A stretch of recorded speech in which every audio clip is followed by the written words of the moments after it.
All right, Mr. Mayor, we're ready. Oh, yeah.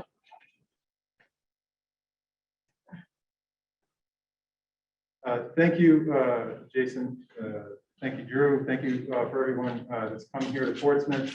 I am so fortunate to be able to welcome you here and really excited to be the mayor of the town that I grew up in. Got to see a fair amount of change.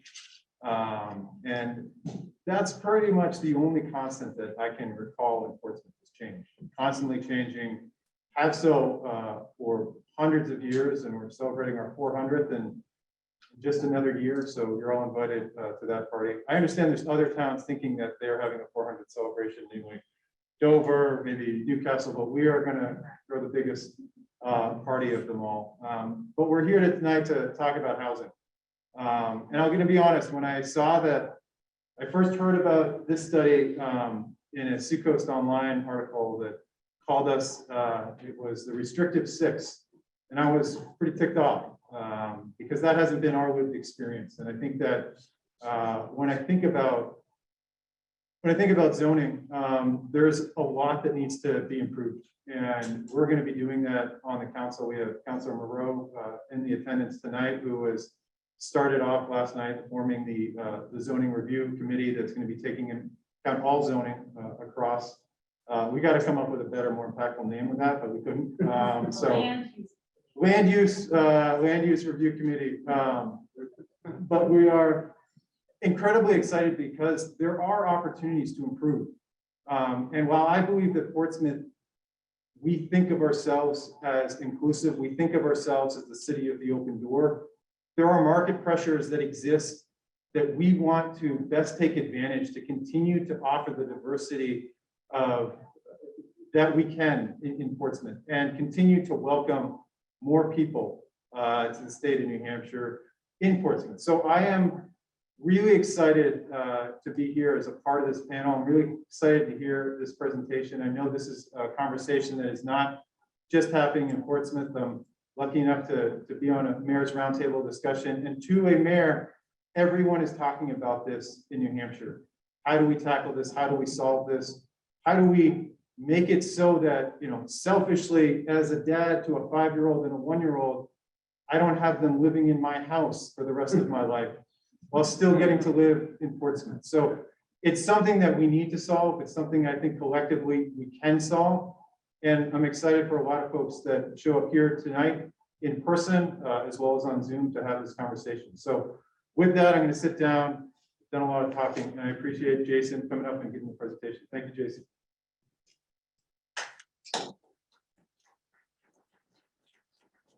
Thank you, Deaglan, and thank you all for being here. My name is Jason Sorens. I'm director of the Center for Ethics and Society at St. Anselm College.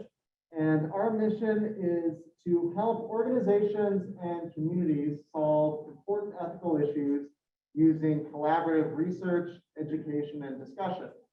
And that's just what we're doing here today. This event is part of our Housing We Need initiative. We're working with our partner organizations around the state to try to solve the acute shortage of housing that really affects the whole state and not just the Seacoast. A little quick note for all of you who are here, parking. If you would like free parking, come up and get your validation at the end of the event. You can see either myself or Hannah Beaudry up here, who's our program coordinator. And if you parked across the street, like me, apparently you scan your ticket and then you scan what we're going to give you. You should be home free. Before I go further, I'd like to thank our sponsors for their support of this event. So we would like to thank New Hampshire Housing, and we'd like to thank the New Hampshire Association of Realtors, the voice for real estate in New Hampshire, advocating with our partners in the Granite State for greater housing availability and affordability. With that, I'd like to introduce our moderator for the evening, Andrew Cline. Oh, do you have a question here? I just wonder if it's possible that the speaker would not wear a mask. Is that possible? Yeah, they can't do. Okay. I'm fine with that if the city of Portsmouth is fine. I don't know what the rules are. Maybe with the mayor here, we should maintain our respect for the ordinance. Maybe you get a little closer. if you can. Yeah, I'll try to get a little closer to the mic, and I suppose we Yeah, can, that's much better. okay, we can start handing around the mic. Yeah. Once we have the moderated discussion. Yeah. So I'd like to introduce Drew. Drew Cline is president of the Josiah Bartlett Center for Public Policy. And before joining the Bartlett Center, he was a communications consultant and a newspaper editor. He spent 14 years as editor of the editorial page of the New Hampshire Union Leader, where his work won him 2 New Hampshire Press Association Editorial Writer of the Year awards. A USA Today contributor, he has been published in more than 100 newspapers and magazines, including the Atlantic, the Washington Post, the Wall Street Journal, National Review, and the Weekly Standard. He was appointed chair of the State Board of Education in 2017. Drew.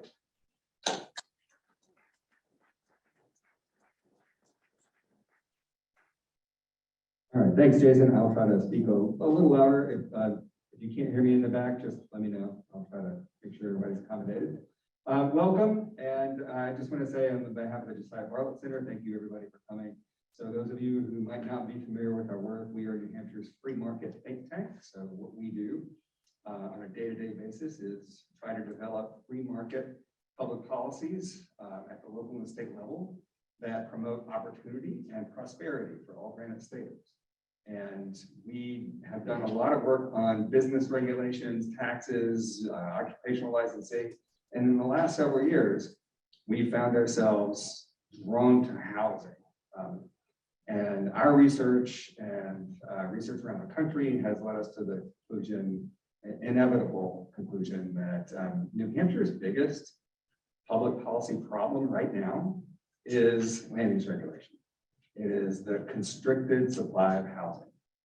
And so we hired Jason Sorens to write a study for us last year, which is a phenomenal first of its kind study, peer reviewed methodology. It is top, sorry, I've got a little echo here, so it's top quality research.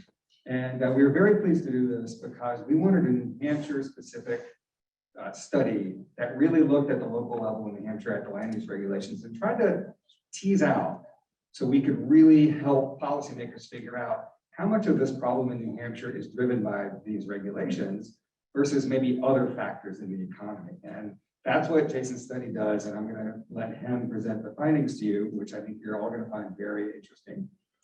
But before I do that, I want to introduce our panel. And I want to thank everybody on our panel for coming.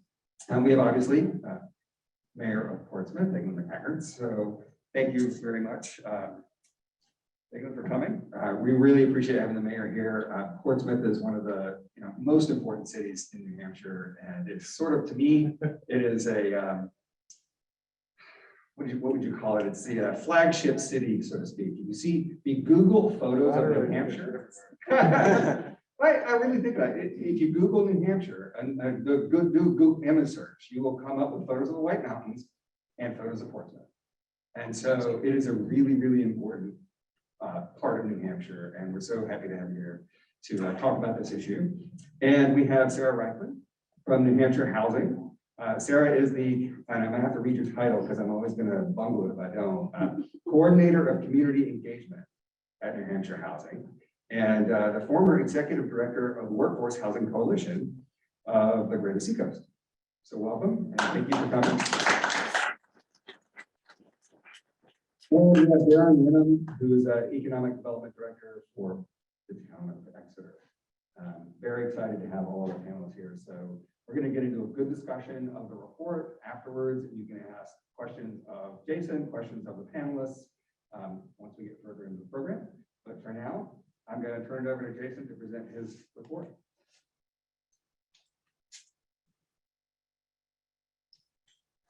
All right, thanks, Drew. Better mask this time, right? So I'll be more coherent.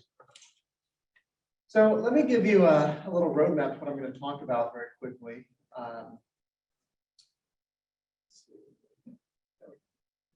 So I'm going to quickly review the statewide study, which you can find at the Josiah Bartlett Center website, jbartlett.org. And you can also go on YouTube to see the presentation of those findings. So I'm not going to spend a ton of time on that, but what I am going to spend a little more time on is drilling down on the Greater Seacoast region. I'm going to look at some Seacoast specific data and trends on housing. And then I'm also going to drill down a little bit into some ordinances in the area to give you some sense of how the land use regulations relate to the supply of housing in this region specifically. All right, so first a review of the statewide study. Let's start off with this concept of land use regulations. What is it? Well, zoning ordinances are really the most familiar form. So zoning ordinances can specify districts where specific uses are allowed, like residential, commercial, industrial. They can set regulations on dimensions, so what the lot size has to be, how far back houses have to be, the maximum amount of the lot that they can cover, what types of houses are going to be allowed in different districts. Then you've got subdivision regulations, which regulate how you can take a lot and subdivide it into multiple lots, which is what you need to do for a lot of housing development. There's site plan regulations that say that certain types of commercial and multifamily developments need to go through a process where we assess the engineering and the architecture and the landscaping and maybe traffic studies and things like that. And then finally, there are environmental regulations, which can be more often at the state and federal level. So many of these land use regulations are municipal here in New Hampshire. In other states, they're sometimes at the county level. But there are also some state regulations, such as the terrain modification permit. Something we hear about from developers is a little checkpoint that they have at the state level. And then at the federal level, you have, for instance, wetlands and endangered species regulations. We should think broadly, in my view, about land use regulation. It includes things like government land ownership, conservation easements, tax subsidies like current use at the state level in New Hampshire, which provides a pretty hefty tax incentive, property tax incentive for you not to develop your land. And there's also a penalty if you remove it from current use. And then we also need to think about just what planning and zoning boards do at the municipal level in this state. So planning boards you could think of as your land use policy body at the town level, other than town meeting, right? Where in towns, you can have the whole town as a legislative body deciding the zoning ordinance. In cities, it's city council. But the planning board is really where those proposals to the zoning ordinance typically, those proposed amendments to the zoning ordinance typically originate. And then zoning boards are there to provide variances and appeals from the planning board. So they're there to kind of adjust the legal framework for development to the realities on the ground if the legal framework just doesn't make sense given the nature of the project. So you can't just measure the attitude of communities, the regulatory burden on new housing from the text of the ordinances, because these land use boards can make decisions differently in different municipalities. So in some towns, the zoning board may be very willing to grant variances, in other towns, unwilling to grant variances. The planning board can require lots of studies or not that many studies, right? So you can have more or less cooperative land use boards. And so that's really difficult to measure just looking at zoning ordinances or even looking at the decisions of these regulatory boards. So how can we measure land use policy at the municipal level in New Hampshire? I'm going to get to that. But what I am going to talk about first is just a review of the national evidence. And some of this comes from my work. A lot of it comes from the work of many economists. This has become a hot issue in economics because it turns out that the supply of housing is a major economic issue in this country and in other countries as well. So when you look at land use regulation that increases the cost of developing housing or makes it more difficult to build housing, that reduces the supply of housing. So in a simple supply and demand framework, you'd expect, well, if you reduce the supply, the price is going to go up, at least if demand is growing. And so we see that. We see that the more intense is land use regulation on new housing, the more expensive is new housing, and that drives workers away. it can be a benefit to incumbent homeowners, right? So if you're a homeowner and you see that no one else can build a house, the value of your house is going to go up. So there's a tension here between the interest of the people who already live there and the interest of the people who would like to move in, as well as businesses that would like to recruit those new residents.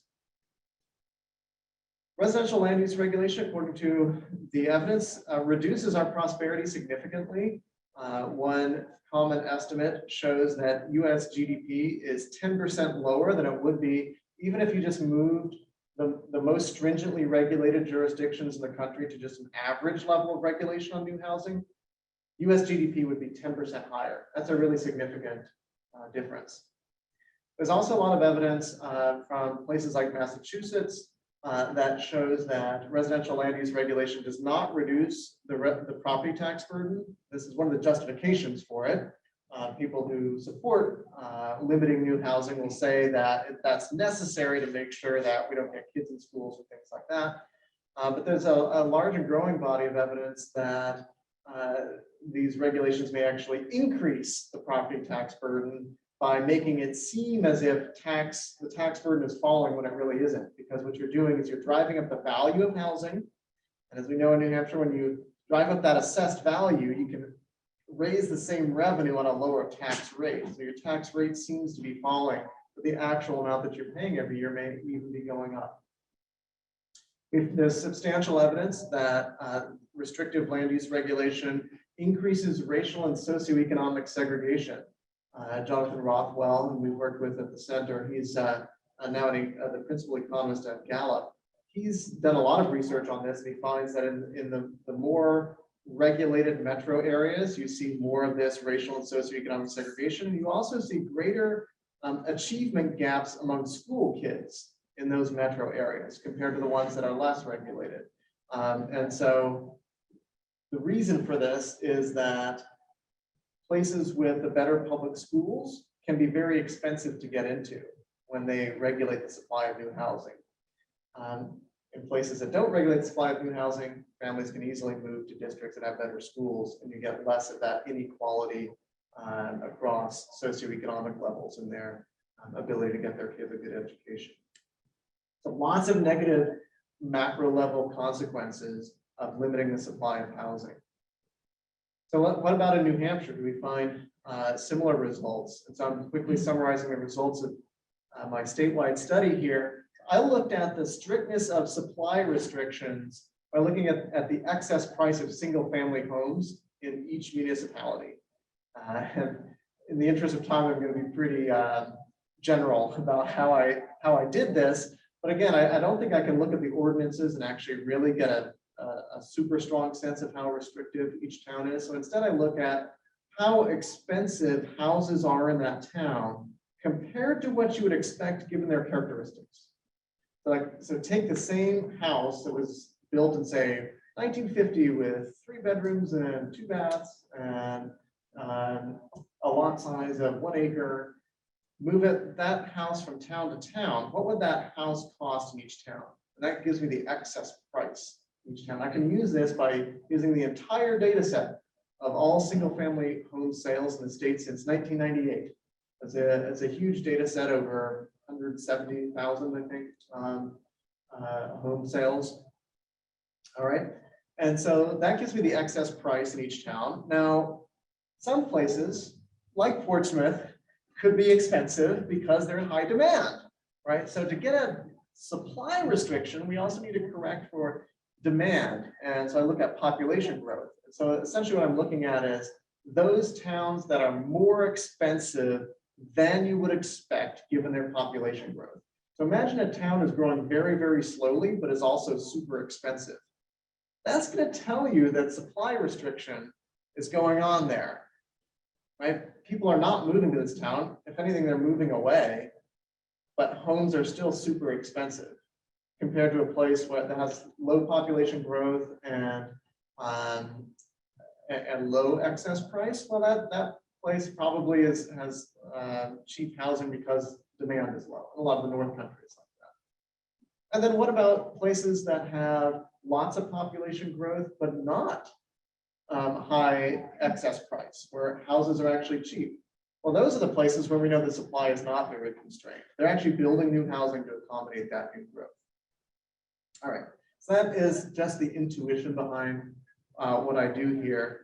And so I measure that, use that measure of restrictiveness, and I try to see what causes towns to adopt stricter regulations on housing in New Hampshire, and what are the effects of that. So I find that richer towns are more likely to adopt new restrictions on housing. So richer is measured by median household income from the Census Bureau. All right, so the richer towns are more likely to adopt these restrictions. And then once they adopt these restrictions, they become even richer in a median household income sense. They're not growing faster, they're not benefiting their economy, but they are driving away lower income families. Right, and so that drives up the median household income. So what you're getting essentially is socioeconomic segregation, where working people of modest income are moving to the towns where housing is affordable, and the people left in the most restrictive towns tend to be of high income. And so that leads to a situation where the working class people live in this town and the high income people live in this other town. And I lived in the Upper Valley for a number of years, and that sort of perfectly fits what's happening with Hanover and Lyme being the high income towns, and places like Canaan and Enfield, and to some degree Lebanon being the place where the people who work in Hanover have to live. And then another interesting thing I find is that when I look at increase over from this 1998 to 2021 period, increase in restrictiveness, it's the towns who start out with neighbors that are more restrictive than they are. Those are the ones that increase their restrictiveness the most. So there seems to be what we might call a kind of arms race among municipalities, ratcheting up restrictiveness of housing regulation. Maybe this is driven by the fact that towns don't want to be the ones who carry all the burden of housing for that region, right? So if all the other towns are blocking housing, we want to block housing too. And to me, that suggests that municipalities would like to disarm, if they could, and allow more housing, if they could be assured that their neighbors would also allow more housing. But we're trapped in a little bit of a prisoner's dilemma, you might say, where we all end up restricting housing more than we would like. And so who are the losers from this situation where we end up with greater restrictiveness? And New Hampshire is in fact, on average, one of the more restrictive states in the country. Some data sets have us as one of the top 5 most restrictive states in the country for housing. Well, landowners who might wish to develop their property, they're losing a lot of property value. Employers who'd like to recruit employees, residents in the towns near the ones that tighten, that do not want to have all the burden of new housing in their region. The construction industry obviously is losing out.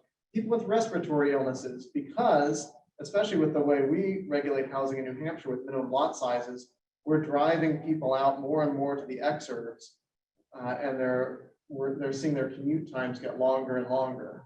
So we're getting more air pollution, and that's particularly harmful to people with respiratory illnesses. Workers with longer commutes and higher cost of living also are not terribly happy about that situation.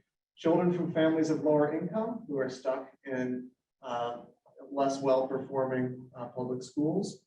And then finally, retirees wanting to downsize also are seeing a lack of options, especially when we require that any new homes built be on large lots with lots of setbacks and maybe things like granite curbs and things like that.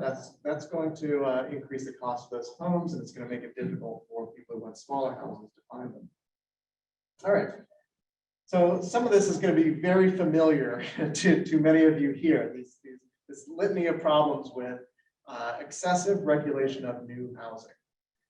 And my claim here is not that we necessarily mean no regulation of development at all, but I'm just looking at these correlations between having the level of restrictiveness that we have today and these outcomes.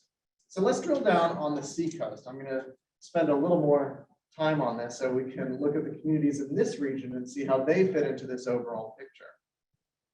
Okay, so here's a guide to the 6 figures I'm going to show you. The first one is going to be that one that looks at population and excess price. And so this is going to show you which towns tend to have more supply restriction, which towns tend to have a lot of demand growth. It'll give you that full picture of how costly housing is in particular areas relative to its population.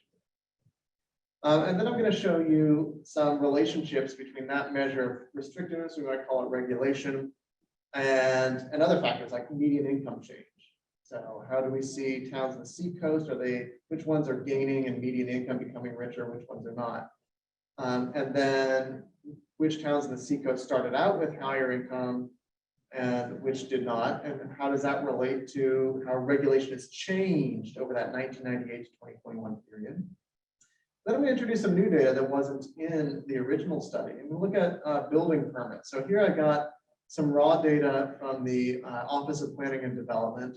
I wanted their gross building permits for dwelling units data, because what you can find online is their net data, which subtracts demolitions and things like that, and permits that expire.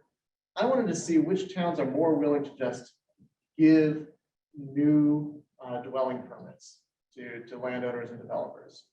So I'm going to show you some data on the seacoast, which are the towns that are actually allowing for more housing to be built and which are not.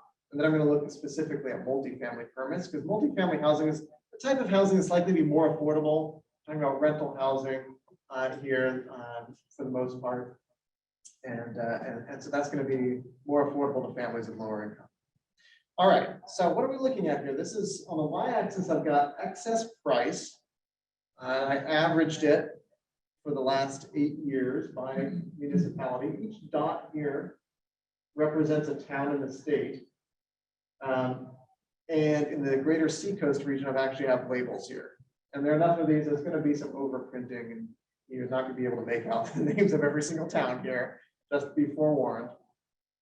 On the x-axis, I've got population growth, and I've just standardized it so that it's easily comparable on this nice distribution from 2006 to 2019. So I took that period because I thought, well, there's going to be a little bit of a lag, right? If demand is growing, then prices might take a couple of years to respond to that. All right, so if you take a look at this, you see that there is a positive relationship. So towns that are growing faster also tend to have more expensive housing. So in part, some of this is demand driven. But you also see towns that are not growing very fast, but have very expensive housing. Newcastle is noteworthy here. Newcastle has nearly a standard deviation. That's what those numbers mean. Those are standard deviations, if you care, statistically minded. Nearly a standard deviation lower than average population growth in the state, but has some of the most expensive housing in the state. No surprise there. New London doesn't even show up on here. I had to eliminate New London because it's had significant population loss, but also very expensive housing. It's off the charts to the left. That's not on the seacoast, but just another example of that phenomenon. Then you see towns like Hampton Falls, Greenland, Dover, Durham, Epping, Fremont. These are towns that, these are over here in this cluster. These are towns that are, where the housing can be expensive, but it's often demand driven, it seems like. This is what they've also had a lot of population growth. Whereas towns like Southampton, Hampton, Newington, Northampton, these are towns that have not had a lot of population growth, and yet housing is expensive there. So we can say there's probably some supply restriction going on there. This next one looks at that measure of restrictiveness, which is basically the difference between excess price and what you would predict given that town's level of population growth. And that's on the x-axis. And then on the y-axis, you have the change in median household income from 2000 to 2015 in thousands. I took that time period because I thought, well, this effect probably wears off after a while. But we should see that towns that are restricting housing more are probably driving away working class families. So they should see increase in median household income. This is part of that socioeconomic segregation story, and that is indeed what we see. We see it in the seacoast too. But places like Newcastle, Rye, Newington, and yes, Portsmouth have seen median household incomes rise a lot. So have Hampton Falls, Newfield, Southampton, smaller towns in the area. And some of this could be just families of modest income getting priced out, especially since some of these towns have not had much population growth. On the other hand, towns like Rochester, Somersworth, Newmarket, Fremont, Barrington, they look like they have more elastic housing supply, and typically they have not seen median household income rise as much as the ones that have more restricted housing supply. What about if we look at how rich you are in 2000 on the x-axis and then the change in regulation on the y-axis? I'm trying to get at causality here. Now, these are still just correlations. You can never be absolutely certain that we've identified causality here. We're looking at a temporal change, right? You started out richer, then what happened to your restrictiveness toward housing? And we see again a positive relationship. I mean, lots of noise here, but nevertheless a positive relationship, and it is statistically significant statewide. And we see that within the Seacoast as well. So again, the places that started out being richer are the ones that tended to ratchet up their restrictions on housing more. Stratham is a good example here. Also Rye, Northampton, Brentwood, Newfield, Hampton. All right. Now, what about the dwelling unit data? I think this gives us a little bit of a fuller picture than what we had in the original study. And I found some interesting things here. I even had to ask, Sarah about Durham here. Durham, look at Durham. This is on the y-axis. We got percentage growth in gross dwelling units permitted over the 2010s, a whole decade. All right, and these are decimal percentages. So 0.05 means 5%. So you have 5% growth in the number of dwelling units in that town over the 2010s. Durham had more than 25% growth in dwelling units over the 2010s. And that was the highest figure in the entire state. That's curious because I looked at their zoning ordinance. It doesn't look like it allows for a lot of new housing. And Sarah informed me, oh, it's college dorms. Yeah, and it's mostly in the early 2010s. So that counts as a dwelling unit if you build a dorm, but obviously not the type of housing that really is suited for working families. But there are some towns that in the 2010s did build a fair amount of housing in the Seacoast: Greenland, Epping, Brentwood, Fremont. I mean, these are places where you might think there's a lot of demand for housing that's driving some of this building. But we should also give these communities some credit for allowing those homes to be built. By contrast, at the bottom end, places that are expensive, and to the bottom right are places that are expensive and haven't built very much. So Rye, Southampton, Flagstaff, Kensington, Newfield, Hampton, Seabrook, of course, Newcastle. It's an extreme outlier in all these graphs. These are towns that have not built very much. They are expensive. We would expect that there's demand for housing there, but that demand is not being satisfied. Those towns are restricting housing quite a bit. Whereas for a town like Somersworth, it's hard to tell. Are they restricting housing? Is that why they haven't built very much? Or are people not want to move there because it's pretty cheap to move there if you do want to? A town like Rochester, for example, is a nice example. I'm going to highlight that. I think they've got pretty good growth in dwelling units, and they're also quite affordable in the Greater Seacoast region. But I'm going to look at just the latter half of the 2010s because some of this may change. In fact, we see some substantial changes. You see now that Durham drops way down. Here you see that it's Hampton Falls, Greenland, Brentwood, Epping, Durham, Newington, Dover, Exeter. These are some of the towns that have built more housing in the latter half of the 2010s. 2020 is the most recent year for the data available. And some of these towns are also reasonably affordable. Dover, Epping, Rochester, are all reasonably affordable in terms of the Greater Seacoast. And then finally, I looked at multifamily. So this is multifamily and manufactured housing, also an affordable form of housing that may be more suitable for some more rural areas. And this is the latter half of the 2010s. Again, I have excess price on the x-axis, so you can compare how expensive housing is and how much of it's being produced. And here you see that the places with more population density are big outliers. They've built a lot of multifamily housing compared to the rest of the seacoast. So that's your Hampton Falls, Durham, again, with the college dorm asterisk,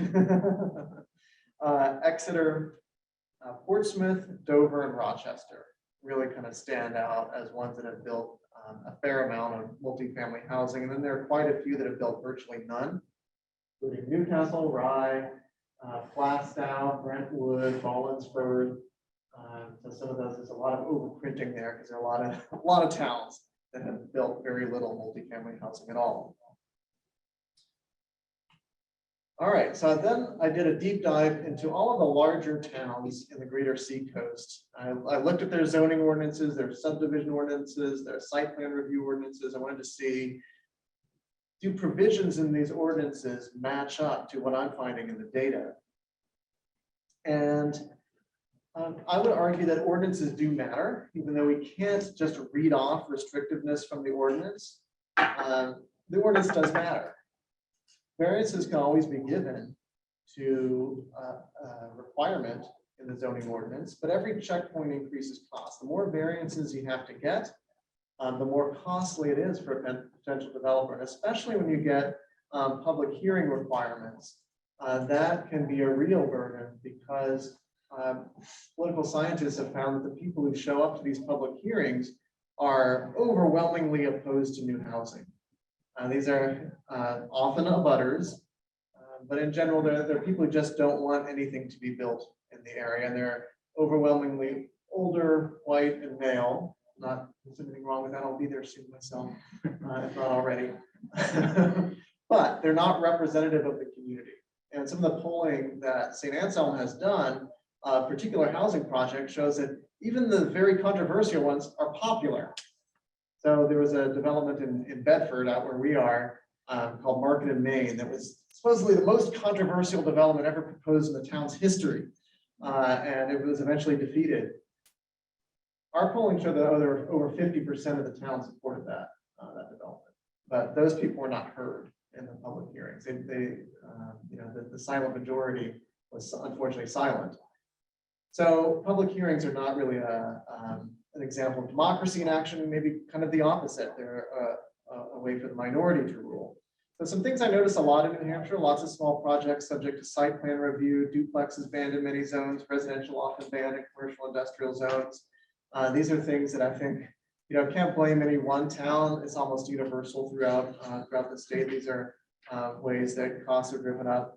Minimum lot sizes and parking minimums are too high. Too few towns allow cluster alternatives that let you get around the minimum lot size if you can serve open space and build like a village plan. I'm going to highlight just 4 ordinances, and I realize I'm starting to get low on time here, so I'm going to go through them very quickly. Dover is one of the ones I think in the Greater Seacoast that has a fairly good set of ordinances. Many good features. Even the rural residential district has only a 1 acre minimum lot size, which is a lot lower than a lot of other rural areas do. It actually has site plan review only if you're building 5 or more units. So you can develop a little house into a triplex or something without going through site plan review, which often in towns can be very expensive. You might have to pay an engineering fee, get an architect stamp, things like that. Traffic studies, which seem absurd to me for a triplex or a 4plex, just in the size of building the size of a normal single family house. Why do we need so many checkpoints there for that? So Dover is one of the few towns that actually requires only the larger multifamily projects. Some opportunities for improvement. Some of the business districts don't allow housing. Duplexes are banned in part of town. Rochester is another one that I think actually has a good zoning ordinances. It allows detached ADUs by special exception. These are accessory dwelling units or in-law apartments. It allows for density bonuses if you have a conservation subdivision where you're conserving open space. It allows residential or mixed use in all commercial districts. So kind of a model for a lot of other towns and cities that don't do that. Not even Manchester does that. Its highest minimum lot size is 1 acre and it's agricultural zone without sewer. Opportunities for improvement requires ADUs to be owner occupied. One of the units must be owner occupied. It has a 2 parking space minimum for dwelling units, which I think for a more developed town shouldn't have. I mean, my opinion is we should not have any parking minimums in the state. But I think why are we subsidizing cars when we're having a climate change problem, an air pollution problem? Especially in the more developed areas. Duplexes are banned in one zone. And here are two ordinances where I think there are some good things, but lots of opportunities for improvement. So in Rye, does allow residential in 1 business zone, but lots of opportunities for improvement. Here are the opportunities for improvement. And actually is one of the few towns in New Hampshire that has a hard building permit cap. If you want to build and a certain number of permits has already been issued that year, you're just not allowed to build, no matter what. It's a hard cap. It's basically a growth control. This ordinance explicitly bans apartments. There is a small multifamily overlay district, but it has an affordability requirement that probably makes lots of these developments uneconomical. So a developer is not going to want to take advantage of that. It requires 960 square feet minimum per dwelling unit. So you can't have a small apartment in the town. That's just illegal.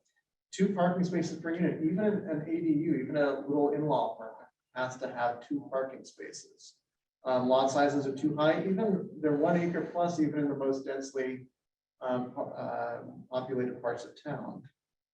Class style is another one that I think has some really good features and some ones that I think could be improved. So it allows multifamily by right in the village center and commercial 2, which is kind of a town center district, and allows duplexes in a medium density residential district.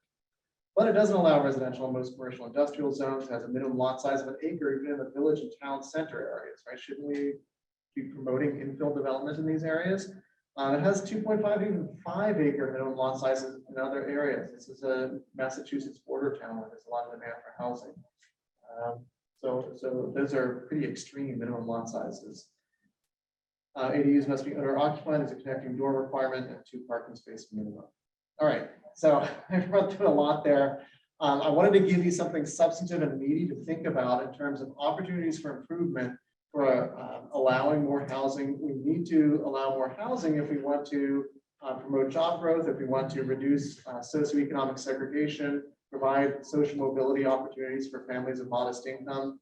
And towns can do that now. They have those tools in their zoning ordinance to do that. And I've offered some suggestions today about how that can be done in the Seacoast. All right, thank you.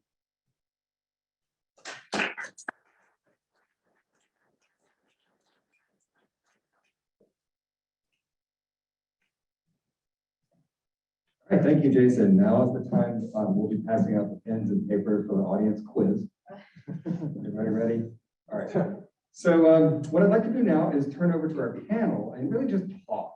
We're just going to have a discussion. You've absorbed a lot of data.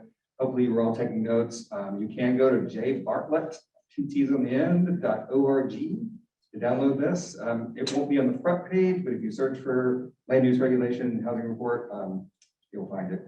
So I want to get your reaction. So I'm just going to start with Sarah, and we're going to go to each panelist. And first of all, I just want to hear your big takeaway as a reaction to the report. What were your initial responses based on your experience and what you heard? Do you want to pass around, Mike? Yeah, that's a great idea. All right. Thank you. So my big takeaway and what I hope the audience heard. So when this study first came out and it talked about regulations cause prices to go up because they're restricting supply. Sure, it was not a big surprise to those of us who've been doing this housing work for a long time. My big takeaway and what I took from this presentation from Jason's study is that there are opportunities for each of these communities to examine their regulations, and now is a good a time as any, especially given how the housing crisis has worsened. So there are opportunities to sort of get together, to have these conversations, to explore what's really important to me. So not every solution is going to be the same in every community. All of our communities are unique. They all are going to have different solutions that are tailored to them. And this is why when in 2008, when the workforce housing law was passed, it was left intentionally flexible.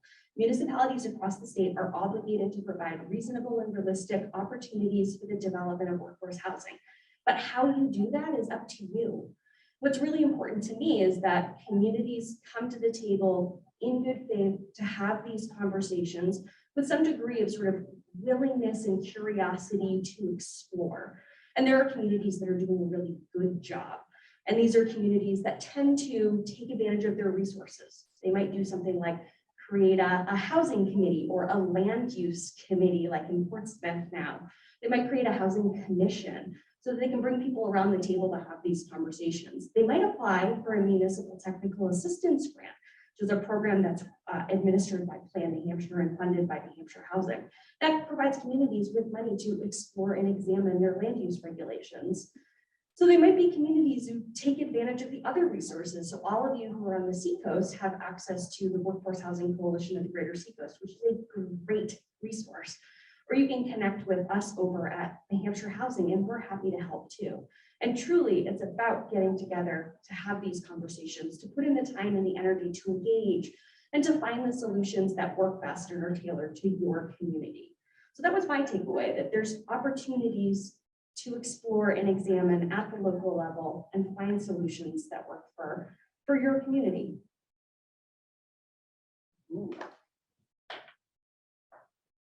I'm gonna go. We got it. We will one day have wireless mice. You need it. So I enjoyed that. A couple of takeaways. One, it's clear by looking as the data is presented, there's slightly difference between cities and towns, and the percent growth. Portsmouth's getting hammered when it comes to a percent growth, and understand that there's always more we can do. But I think helping the state understand where we are growing. I was looking as our city planner Nick Cracknell put some numbers together. We've approved over the last 6 years 1,750 new applications for building permits. Of 90% of those are multifamily. So there's some desire, in cities we have the ability, we have sewer, we have all these things that make that possible. So we understand that that's something that we need to lead on. But I was looking on that, and I'm thinking as a leader in Portsmouth, how can I get other municipalities around to help kind of join this? Where can we share some synergies around that? But one thing that kind of stood out to me, and I want to share it because data is great, and it's difficult to think about data without thinking about all the stories. And I don't want to drag this down to anecdotal, but I'm going to, I guess. So when I saw that our population is not growing and our house pricing is, one takeaway that it could be restrictive.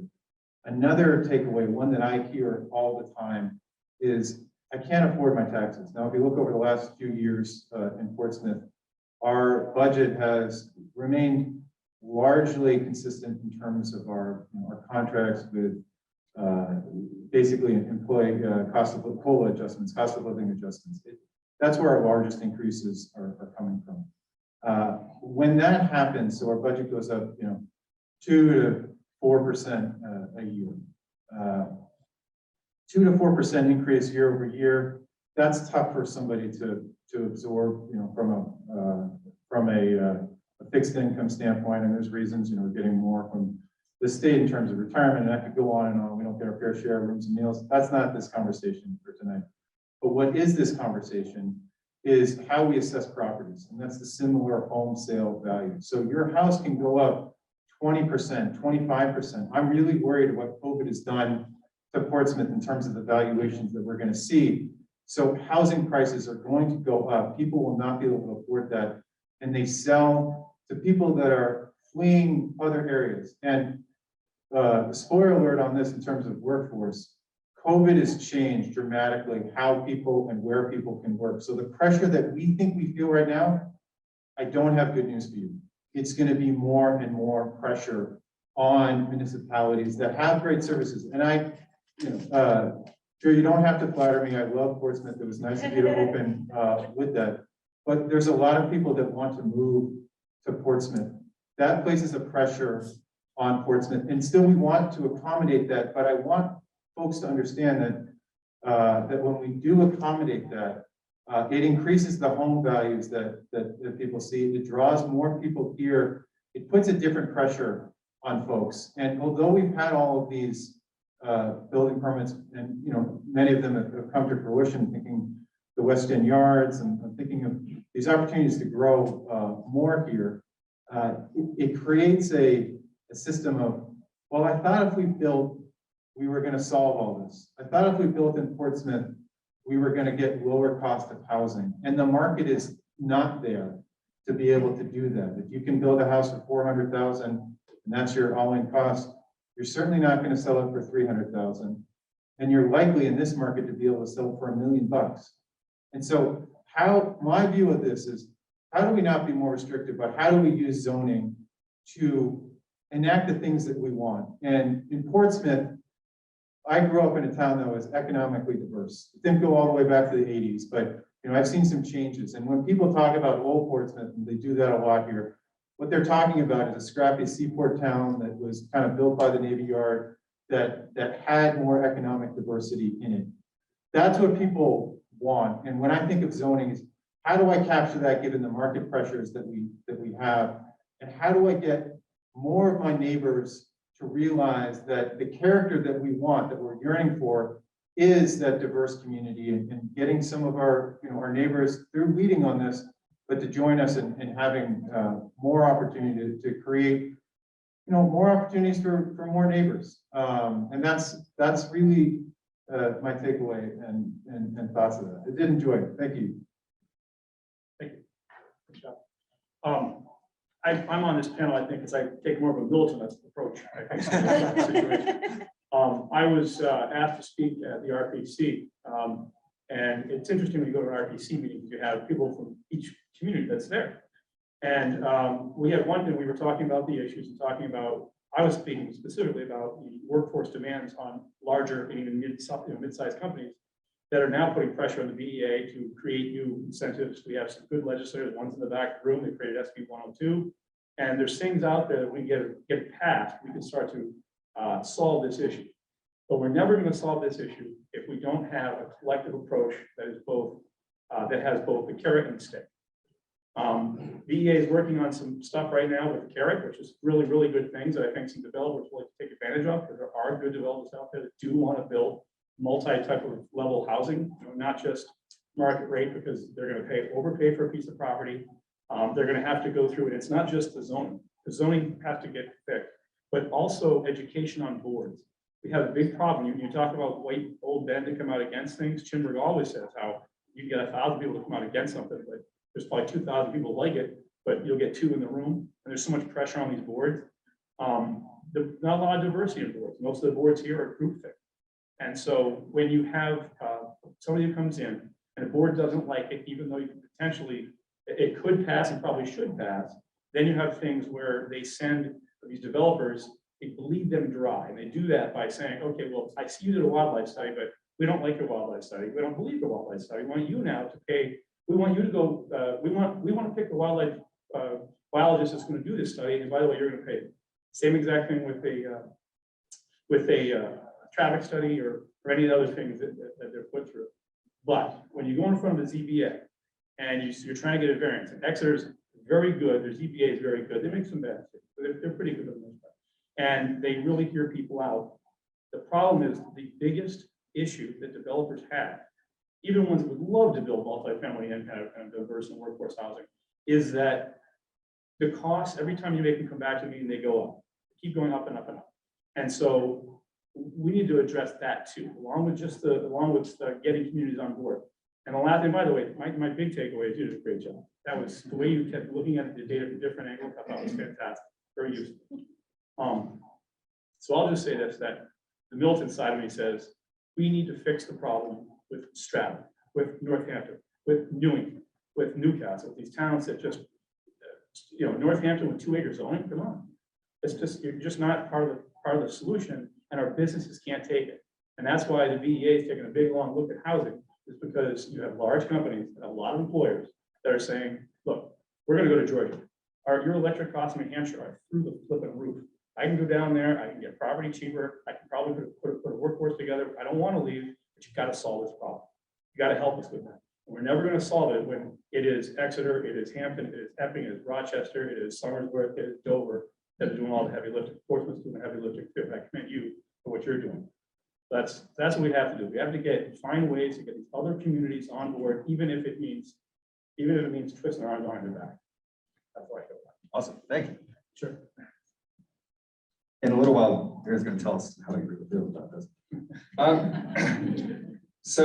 As the saying goes, you can't fix a problem until you admit that you have a problem. So I would like to just put this to the panel. If you can just think of some examples of land use regulations in your community, in your region, which I think Darren's point is really good. This is often about a region. Can you guys hear me back there? This mic is not, I think there we go. Sorry about that. I think it got twisted when we passed it around. All right. Militant style. Yeah. Sorry. We're old school here. So to repeat that for the Zoom, we're recording this, so I'm sorry, I'm going to repeat it now that I'm on the mic. I want to talk about some problems that we might have in our local communities in the Seacoast area. And you don't have to talk about your own community if you don't want to, because I think Darren's point was very well taken. And this is in our report, that this is a regional issue. What we found is that there's an arms race for sure. If one community has very restrictive zoning, another one might want to have more housing, but they're reluctant because, and I was actually told this by a planning board a couple of months ago that I was testifying before. Well, if we allow this apartment complex, everybody from Manchester is going to move to our town because they're not building apartment complexes. So there is definitely a regional aspect to this. So I just wanted to get you folks, you can talk about your own town or just the regional. Are there things in your experience to add some anecdotes that are maybe some specific land use policies that might be causing problems or might be, maybe easily fixable or something that you could address, to really get this ball rolling? So I'm going to flip that question as an optimist, and I'm going to tell you about some good land use regulations or some things that communities have done that have been creative and innovative, because that's often what it is when we end up with these great land use regulations. And the mayor mentioned capacity and varying sizes of communities. And so often, we talk about Portsmouth and Dover and Exeter and these larger towns or these cities, big cities by New Hampshire standards.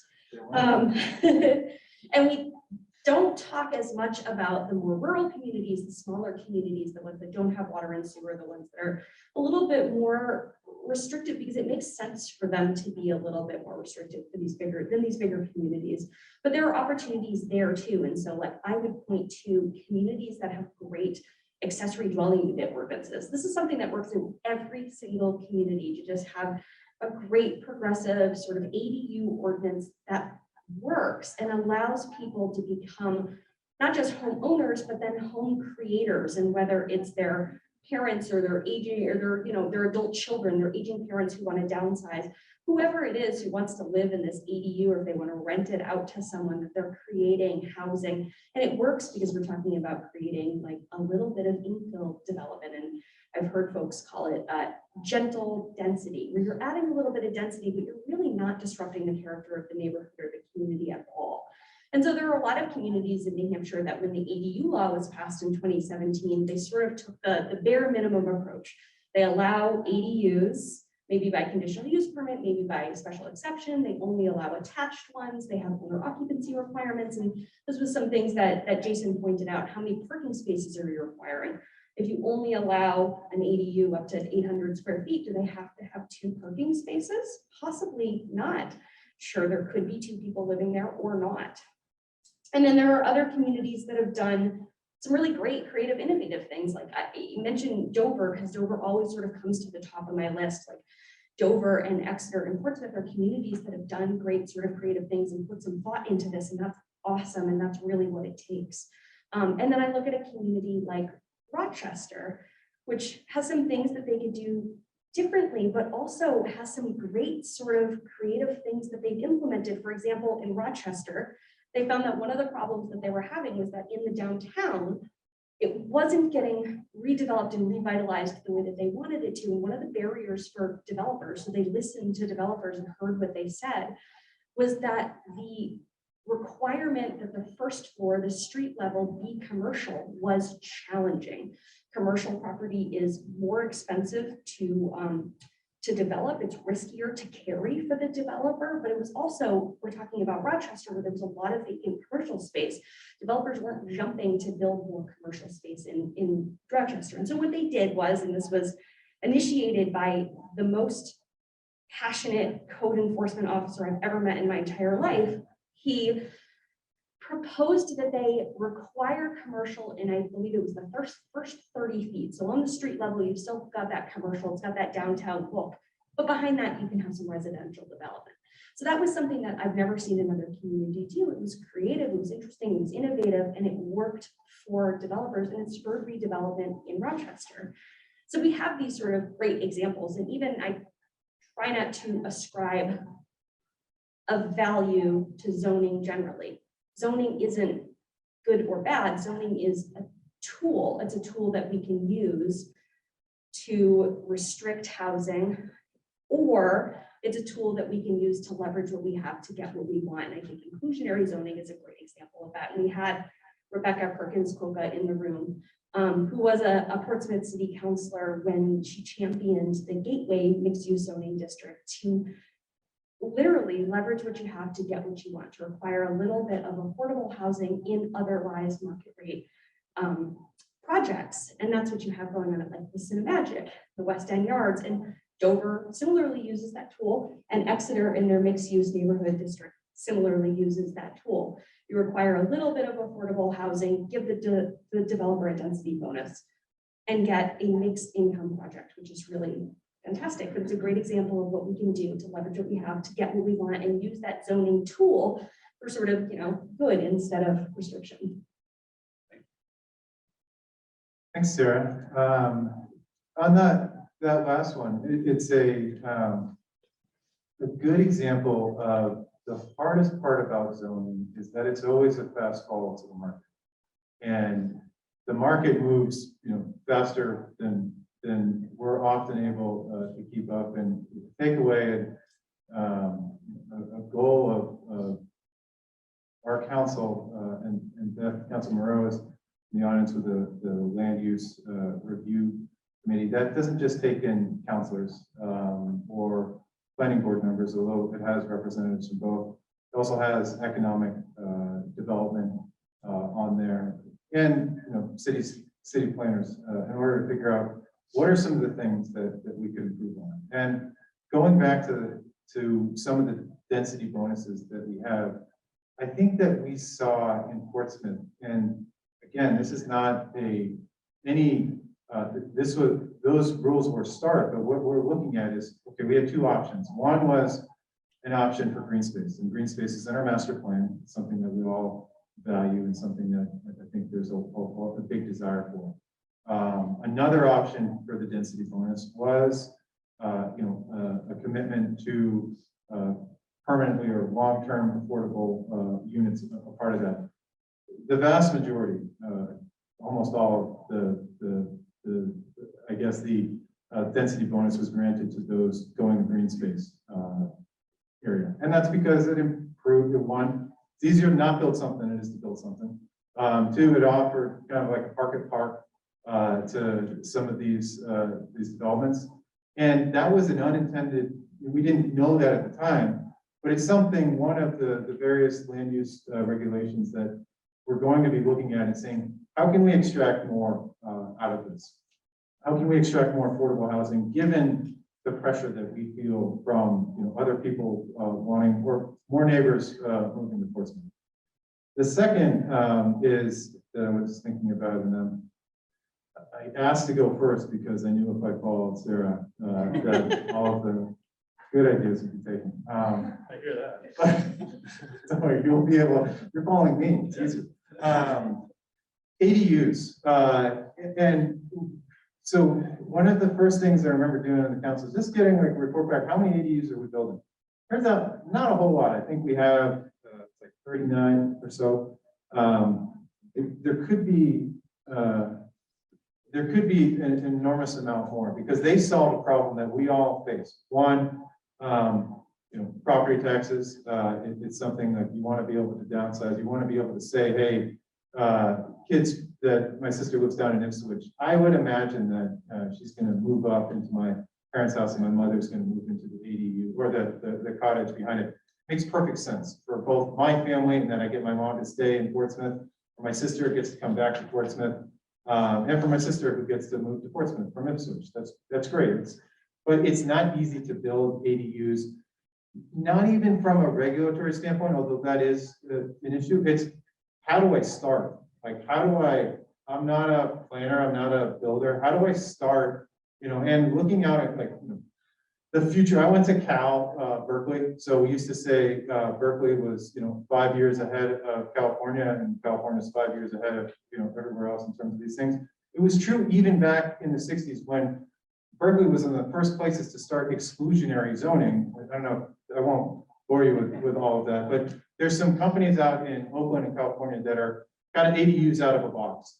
So making it really easy for people to build ADUs in a way that one, they can downsize on their property, and two, they can create that infill there. So that's what I'm hoping that, there's more opportunities to be able to think about how do we look at zoning in a way that promotes not just the type of, it's wrong to say the type of growth that we want, because that kind of depends on us knowing what that growth is going to be, but allowing for a diversity of growth within our city. And that's what we hope to have with zoning, and to be able to lead on that. And hopefully others, we got a lot of work to do in Portsmouth, but others can see that and they will follow as well. So that's, I guess I kind of ducked the question from, as I learned from Sarah.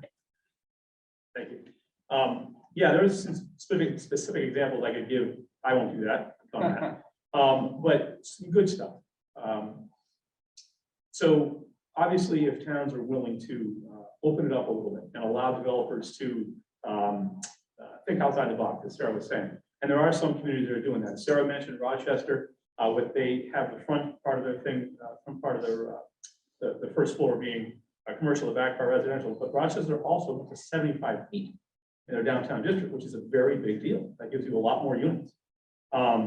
Dover has done some fantastic thing, and I would suggest at some point you talk to John and Maggie Randolph. We're sitting right there who's doing that project. Everybody knows about it in Dover, and that's just a really fantastic thing. And Dover did a great job. And I'm gonna use this word. Chris Parker might use a different word, but I'd say they interpreted their zoning as a way that helped them get that project going, and that's really great. And we'd love to see you do it in Exeter.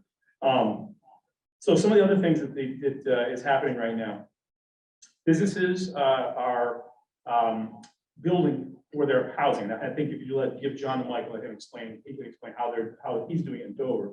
Somersworth, the two largest employers, are right now in discussions to create housing for themselves. There's also rent guarantees where developers could come in and they could build, the people that know what they're doing, build that multifamily housing and rent out X amount of units. Rent out X amount of units to. So we're looking at one in Exeter where SIG would take like 10 units. Osram would take like 5 units, et cetera. And so not only does that make it better for the developer to know that the community wants it, that the businesses support it, but it also sort of, it's a rising tide mentality. Other businesses are going to see that, other businesses are going to get on board with that and start to think about the same thing. Exeter has a mixed-use neighborhood development, and what that is, if you put 10% of your units, of your residential units, it has to be mixed use, got to be some commercial in there too. We're not going to be militant about it. Some commercial, but if you do a 10% workforce housing, you're going to get height bonuses. You're going to get, instead of having one parking space per bedroom, you're one parking space per unit, where you have 4 bedrooms. Your setbacks are a lot less. It's just, it's really helpful. Obviously, we know about the housing opportunity zones. And the last thing I want to mention is something that our planner came up with, which is we realized doing the housing opportunity zones, there's going to be a certain amount of follow through on the municipality's behalf. They're going to have to go in and they're going to have to say, the more units, they're going to say, okay, we got to make sure that the people are income qualified. That's on us to do that. Our planner said, let's not do that. Let's take an area, I'm sure you guys know Portsmouth Ave and Exeter, where multifamily housing is not allowed, housing is not allowed either. Why don't we allow multifamily housing and just allow units to be 600 square feet, 700 square feet, something small that we know will by de facto be workforce housing. And so we're taking a long look at that. That's something Portsmouth might consider as well in certain areas. Thank you. So we're running low on time. I just want to have one last point to have the panelists respond to, and then very quickly, and then we can open up for questions, a few questions from the audience. And my point would be this, and I'm responding to you now. I've heard several of you mention the shape and the look of your communities and how zoning there's a sense of, it gives communities a sense of place, a sense of how we want our community to look. And that's in tension with housing demand and flexibility and the need for different types of housing. So I just wanted to throw this out to the panel to think of something this way. So zoning tends to be rigid, inflexible, and a little bit behind the market. So right now we're in a situation where we have massive demand for that missing middle housing, not necessarily low income, cheap workforce housing, just something between, $800 a month or $1,500 now, and $4,000 a month, right? And part of that problem is because of specific regulations that are maybe 20, 30 years out of date. So how do you come up with something that allows some flexibility? You have examples, you have ideas that would say, how can we create some zoning that is responsive to the market, that maybe doesn't open the town all the way up, but allows that sort of market flexibility? Are there ways to do that in this region? Just really quickly. I always love this sort of, so I thought you were going in a slightly different direction with this question, but I'm going to sort of take it in this direction. You got to twist that cord. It's a great mic. There you go. So we talk about this, like zoning shapes our communities, right? But so much of the stuff that we love predates zoning. And I love pointing to Kittery Forsyth specifically, and I'm sure that this applies to parts of Portsmouth too, where Kittery Forsyth is awesome, right? It's beautiful. It's got this like historic magic. It's got great examples of missing middle housing. And there's nothing disruptive about the fabric because it was built sort of organically, like it came to be organically, except that it wouldn't be allowed under current zoning right now. Like you could not come in and recreate and build Kittery Forsyth as it is, as we all love it and how charming it is, because of the way that we've zoned it. And a lot of it is like, communities started adopting zoning in what, the 1970s. A lot of us do a little like copy and paste from other communities, which is totally fine. That's, why reinvent the wheel if you're looking for a great, say like ADU ordinance, for example, look at one of your neighbors and just copy and paste theirs and tailor it to your community. And a lot of it is how it happened. And so I always encourage communities to look at what they already have that they love and then build their zoning like that. And any way that you can build some flexibility into your zoning, which is great, and you certainly can do that so that you can continue to respond to the market and not have these issues where we're sort of creating zoning in a vacuum in this moment in time that's sort of frozen right now. Incorporate some flexibility in there. And so like, for example, I'm not sure if this is true of Exeter, but I know it's true of Salem, that one of their density bonuses, they don't specify how much of a density bonus the developer gets. If you want to build more than the allowed density, 10% of the units have to be sort of affordable or workforce targeted at that workforce housing limit, but they don't say how much extra density you can get. And so they were able to work with and negotiate with the developer to, again, leverage what they have to get what they want, which I think is really important. So I was the one, I think earlier who said that zoning was can you hear me? Yeah. Was a fast follow to the market. I don't know if the premise of the question, I don't know, even if, I guess the only thing that I would lower the cost of housing in Portsmouth to get that rent down without intervention, if I somehow, as mayor, made Portsmouth less desirable to live in. And I say that in jest, but I don't know how much housing, because we're on top of Boston and all the work, and I read the study, there's unfortunately one state, and now we're talking about on a state level, zoning. So there's an argument that zoning, which came to be in 1924 from old Commerce Director Hoover on a national level, it might actually be worth looking at on a national level again in terms of how do we get these two states to work. So that's a separate conversation entirely. But when it comes to the market in zoning in particular in Portsmouth, I want to capture as much as we can to allow developers to know what we're going to require in terms of affordable housing. So make that really clear so that when it comes to financing, it's not going back, oh, we like this, if you could get to 80% median income. That's not how a project happens. You got to figure out the project before. But then also something we haven't talked about a lot, and that's working with folks like the Portsmouth Housing Authority to say, hey, how can we, in the center of our downtown with Court Street, where that's a high retail, or there would be a very lucrative amount of property, how can we make that workforce housing? How can we work with housing authorities to create more opportunities for actual affordable housing, permanently affordable housing in Portsmouth? And so it's not one thing, I wish it could be, but I don't believe and have not yet been convinced that in Portsmouth we can build our way out of it by ourselves.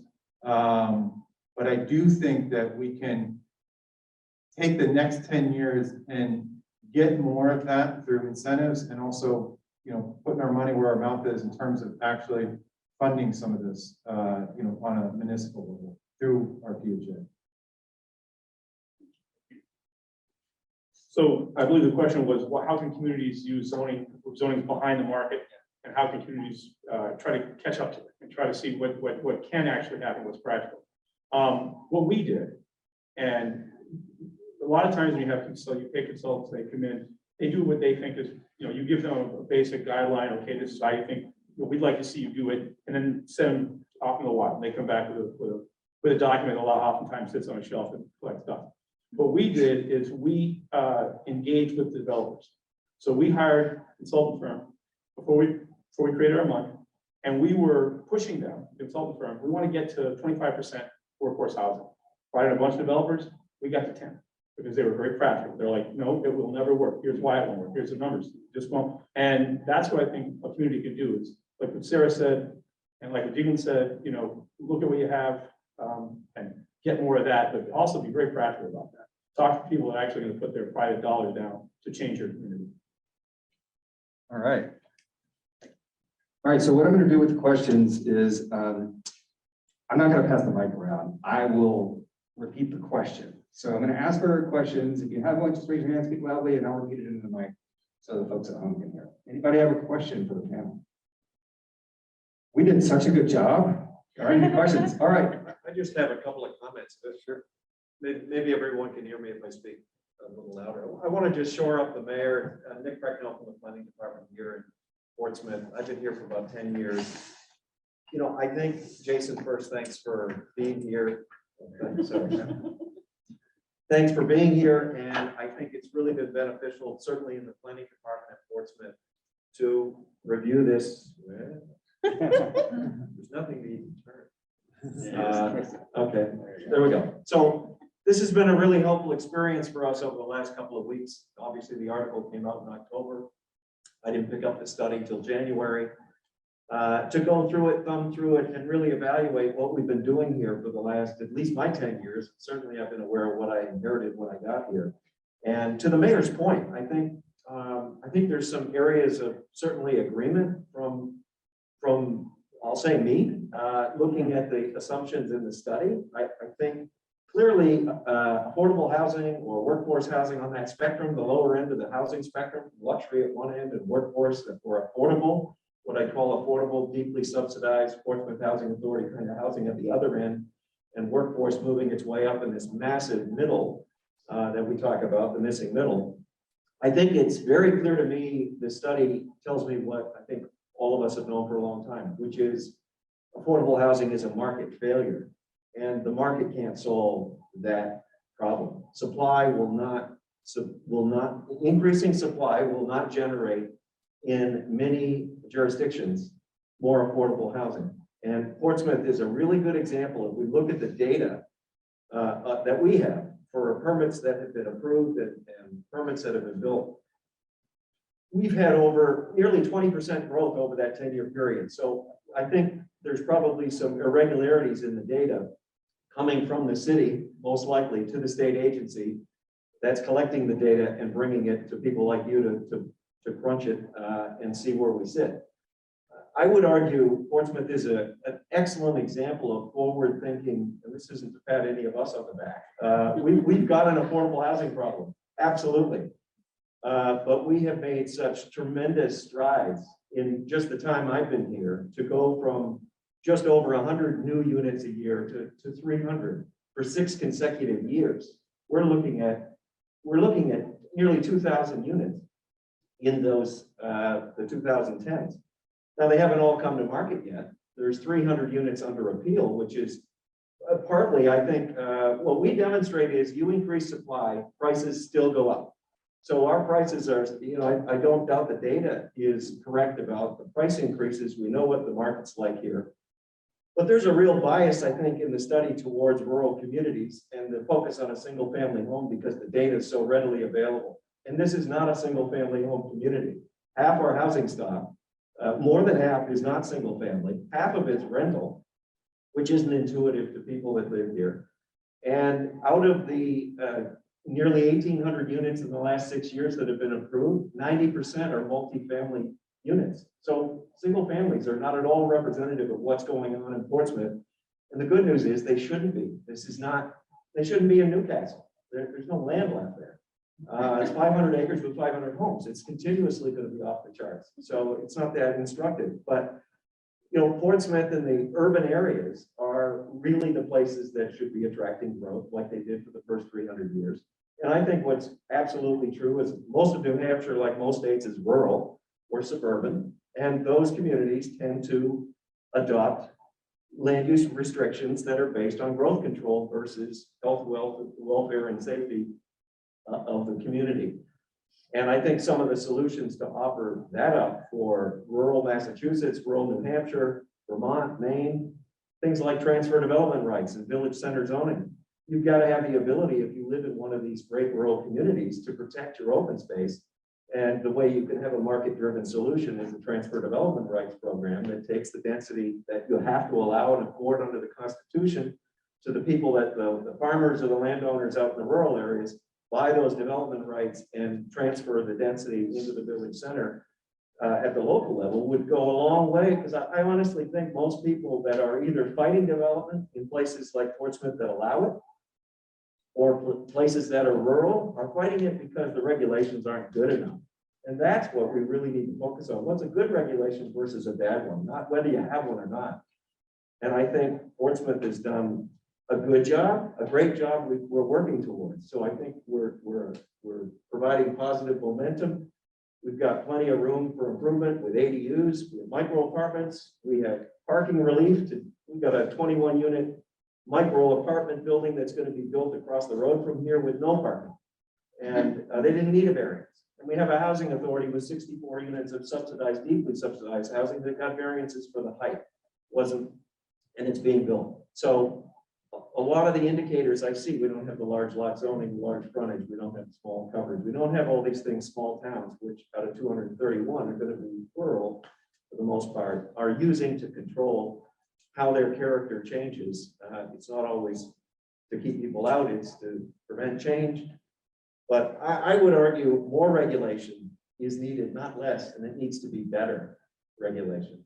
So the form-based codes and some of the examples, that's actually most of our development is in our urbanized areas where we have form-based coding.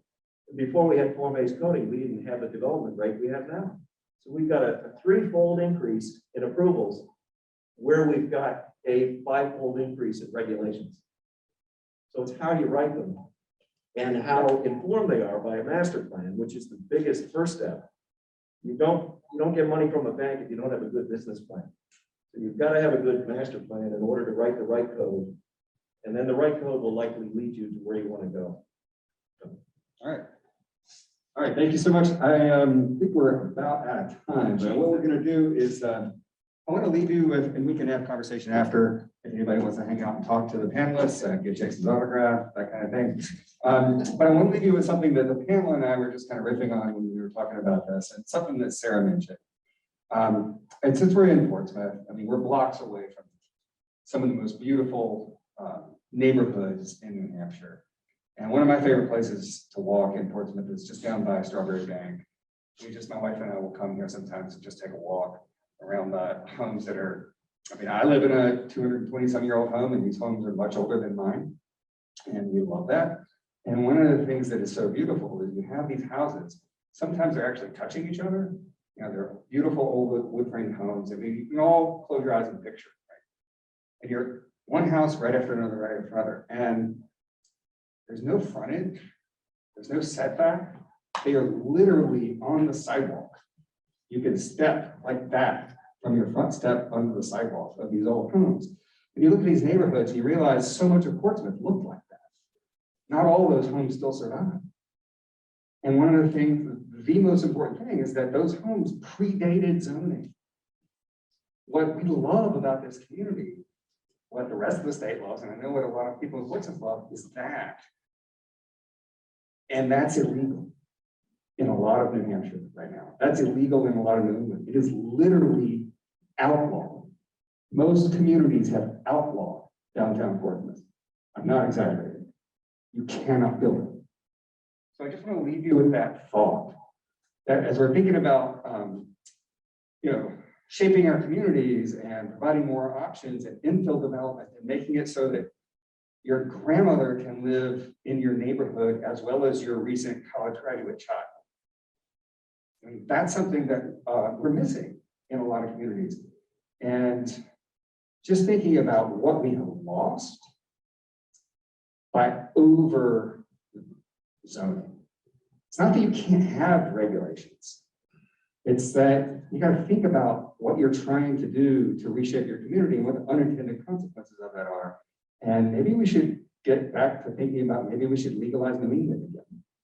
And if we had those old kind of communities where you could have businesses and small houses and big houses and whole families living in walking distance and close proximity to one another, that's something that we've gotten away from over the last century, since the 20s.